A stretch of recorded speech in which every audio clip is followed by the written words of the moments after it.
Et nous sommes en direct avec Olivia Grégoire. Bonjour, député La République En Marche de Paris, porte-parole du groupe La République En Marche à l'Assemblée. Merci d'être avec nous. C'est clairement un mouvement très dur qui a débuté ce matin. C'est la première grande crise sociale pour le gouvernement. Alors déjà, juste on est à mi-journée. Moi j'attendrai de voir l'intégralité de la journée pour mesurer et prendre la mesure exacte de l'ampleur du mouvement. Bien évidemment, la désorganisation était maximum ce matin, notamment à la gare de Lyon, avec certaines scènes un peu inquiétantes en ce qui concerne la sécurité des usagers. J'ose espérer qu'il n'y aura pas, tout au long de cette journée, et encore moins ce soir, de problèmes en matière de sécurité des usagers qui courent sur les voies notamment. Les images étaient assez frappantes ce matin. On a le sentiment que ce qui peut faire pencher la balance du côté du gouvernement ou du côté des syndicats, c'est l'opinion publique. Combien de temps peut-elle supporter cette situation ? Vous savez, l'opinion publique, et j'écoutais juste avant d'avoir le plaisir d'intervenir, l'opinion publique, elle prend le train pour aller travailler le matin. Donc l'opinion publique, elle peut comprendre un certain nombre d'inquiétudes qui sont, et c'est notre job de le réexpliquer, infondées. Je le redis, le statut des cheminots d'aujourd'hui n'est absolument pas menacé, premièrement. Deuxièmement, la concertation est encore en cours, je le redis, Elisabeth Borne l'a dit, Mathias Vichra, le directeur général, l'a redit ce matin.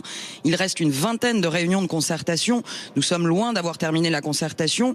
En réalité, l'opinion publique, vous savez, nous l'avions prévenu, nous avions parlé de cette réforme au sein du programme, et aujourd'hui l'opinion publique, qu'est-ce qu'elle comprend? Il semblerait qu'elle soit plutôt favorable à cette réforme de la SNCF, non pas pour bousculer le statut des cheminots d'aujourd'hui, puisque ça n'est pas dans la réforme, mais bien plus pour pouvoir disposer, en tant qu'usager, d'une SNCF qui répond au service public qui lui est demandé. Aujourd'hui, on a 2 fois plus de retard qu'en Allemagne avec la SNCF en France, on a 20% de notre réseau qui est vétuste, et pour faire 70 km, il nous faut encore à peu près 1h25. Vous savez, les usagers sont plutôt favorables à la réforme de la SNCF pour un meilleur service, une meilleure desserte de la France. Et je voudrais aussi rappeler que les chiffres d'opinion sont assez clairs. Grand nombre des agents du service public comprennent aussi cette réforme en matière d'évolution de la SNCF, de modernisation. Donc je pense qu'il faut regarder ça avec beaucoup de précision. Et je pense que l'objectif aujourd'hui du gouvernement et des parlementaires comme moi, c'est d'être à l'écoute, de voir comment la mobilisation se déroule.